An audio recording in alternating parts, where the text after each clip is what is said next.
Hello students, standard 6th in chemistry chapter number 5, separation of substances. Now in this chapter we learn so many different methods. Actually we learn only few of them. There are still more methods also. But for your standard, there are only few to learn. But when you go to the higher standards, you will learn the same thing and more of them also. Now, today we are going to learn about another method of the separation, that is evaporation. We know that when the water convert into its vapor, then it is known as evaporation. Actually, water is turning into water vapor by two methods actually. One method, when we boil the water, and when it starts boiling, the temperature is very high, say about 100 degrees Celsius.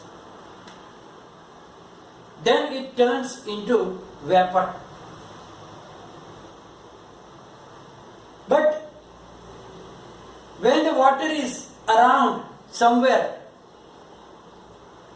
it turns into vapor at low temperature also. And that is known as evaporation.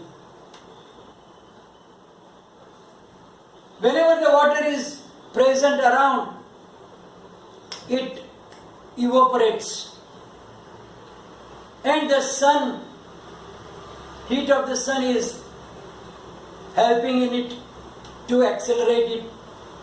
Sometimes the wind, if wind is faster, speedily coming, it also helps in evaporation. For example, if you put your clothes to dry up, if it is the sunlight, they will get dry very quickly because the water from the clothes evaporates very quickly because of the heat from the sun. Sometimes the sun is not there, but we see that in the rainy season sometimes the wind is coming very speedily also. So if you keep your clothes in the windy weather also, they are getting dried very quickly. Because the wind also helps in the evaporation. So now that is different thing, but we are using evaporation as a method of a separation. So when can we use that?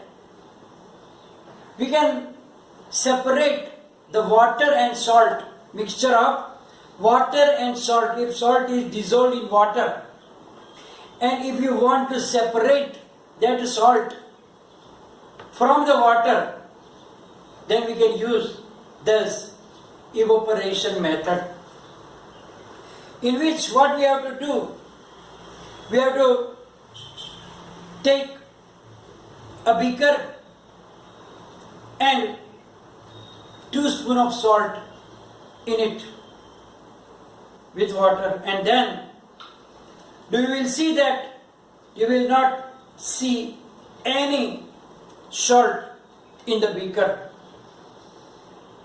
because it is getting dissolved in water.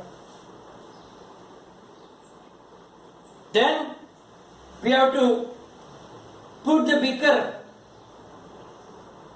on a tripod stand and then give heat from the bottom as shown in this figure. Here in the beaker there is water and salt solution, and from the bottom we are giving the heat. So what will happen? The water will turn into vapor and it evaporates. But the salt will remain left in the beaker. So you have to give the heat until all the water evaporates. So after the water evaporates, the salt will left in the beaker, and thus we can separate the mixture of salt and water. And by the same process, we obtain salt, common salt that we eat from the sea water or the salt lakes. Because in some of the areas, like in the Rajasthan, there is one lake whose water is salty, and all the sea water is also salty, because it is a mixture of so many salts. Not only our common salt that we eat, but it is a mixture of so many salts in it. So now, how do we separate that salts from the sea water or the salt lake water? In the big field, shallow field, the water is allowed, the mixture means the sea water is allowed to get evaporated. They make big fields and make the borders so that the water does not flow away, and then fill that water, fill that field with the salt water, sea water. What happens? Due to the sunlight, heat of the sun, slowly the water is starting evaporating. And then after all the water is getting evaporated, we get a mixture of salts. We don't get only that common salt by this evaporation method, but we get a mixture of different types of salt, and then further purification takes place, and by the purification of that mixture we separate that common salt that we eat. Thus the evaporation method is very useful here to separate that salt from the sea water, because sea water is the big source of the getting salt. And as I told you, it is a mixture of salt, not only the sodium chloride that is salt we eat, but another types of salts are also dissolved in that sea water. Therefore sea water is very salty, and thus by the evaporation we get the mixture of the salt, and by further purification we get the common salt, and then they pack and they sell it, and we get that salt. Now here we use different methods, like method of hand picking, method of winnowing, threshing. Then we learn about the sieving, then sedimentation, decantation, filtration, and lastly the evaporation. There are still more methods also, like magnetic method, when iron is mixed with some other substance, then you can use magnet so that the iron particles or the iron substances will attract it by this magnet, and we can separate it by the magnetic method also. Then sometimes we use another method also for the liquids which are not getting mixed with each other. Then special separating funnel are used, because they will make the layer. Because when the water and oil or water and kerosene are mixed, then they will make a layer because they do not get mixed with each other. But if you mix water and milk, they will get mixed. They will not make layer. But when water and oil or kerosene oil is mixed up, they will make a layer. So we can use the separating funnel. Then there are another method also, like distillation method, but that you will learn in higher standard. Now sometimes what happens, that a mixture has many components, and sometimes what happens, only one method is not you can say that sufficient to separate that substances. Using only one method will not be possible to separate the substances. So in this case, in this situation, what we have to do, we can use more than one of this method that we learn.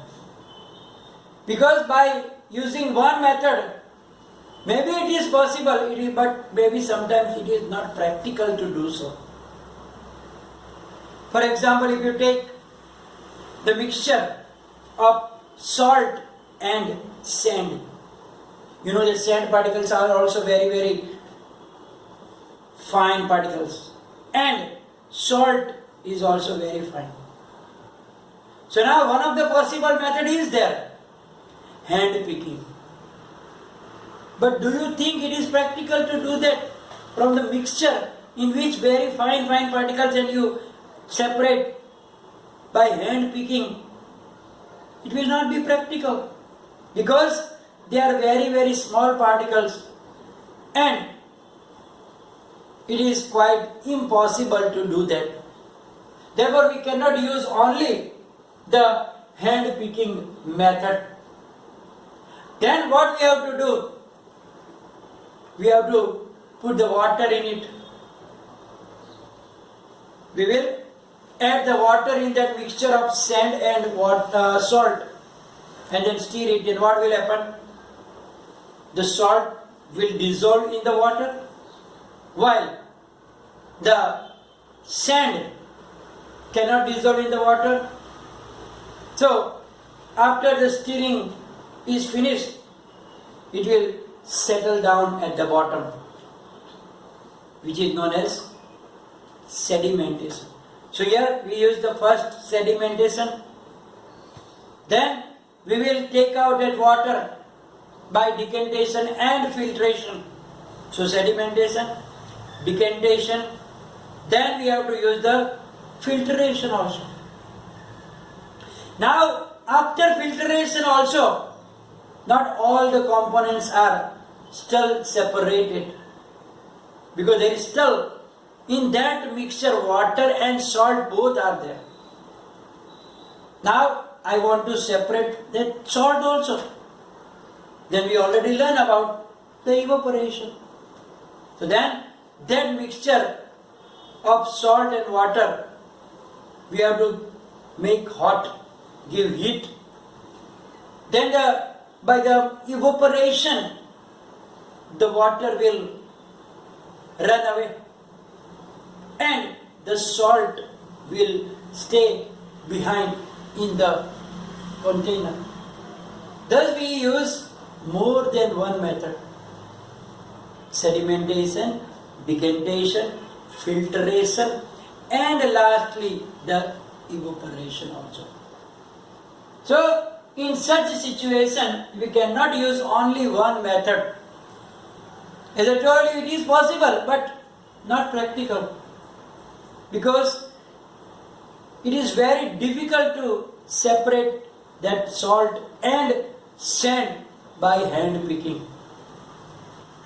So we have to use this different methods, one more than one methods to separate this mixture. Now another method, actually it is not method, if like this, salt and water, I want both of them, I want to make both of them separate, then what will I do? If I do evaporation, water will disappear, but I want that water also, then what must I do? Then there is another thing, that is condensation. In condensation, the process is what? The water vapor turns into its liquid form. That is known as condensation. How can I do that condensation? Then I have to take that mixture of water and salt dissolved in it in a kettle. In a kettle, and I put that kettle for heating. You know that the kettle have a spout, and then when it start boiling, the water inside start boiling, then the water vapor will come out of that spout of the kettle. Then what happens? We have to hold a plate where the water vapor is coming out, and put some ice on it, like shown in the figure here. Here in the kettle, mixture of salt and water, when it's heating, the vapor is coming out of that spout. And then if you hold a plate with ice on it, then what will happen?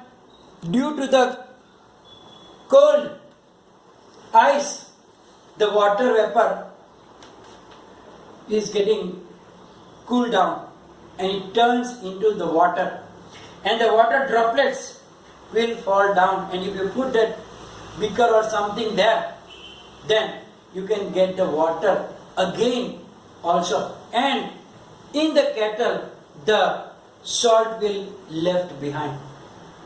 So by this method, the condensation, what is condensation? The process of conversion of water vapor into its liquid form is called condensation. So by the method of condensation, we can separate that water and salt also. So by the condensation, the water will be turned from water vapor to liquid water also, and salt will remain behind inside the kettle. So now we are going to finish today's session. In next session, we have to learn about the solution, solute, solvent, and saturated solution, and so on. Here we are going to stop, and it will be followed by a PDF file.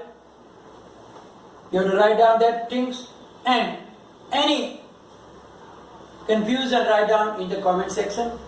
Thank you very much.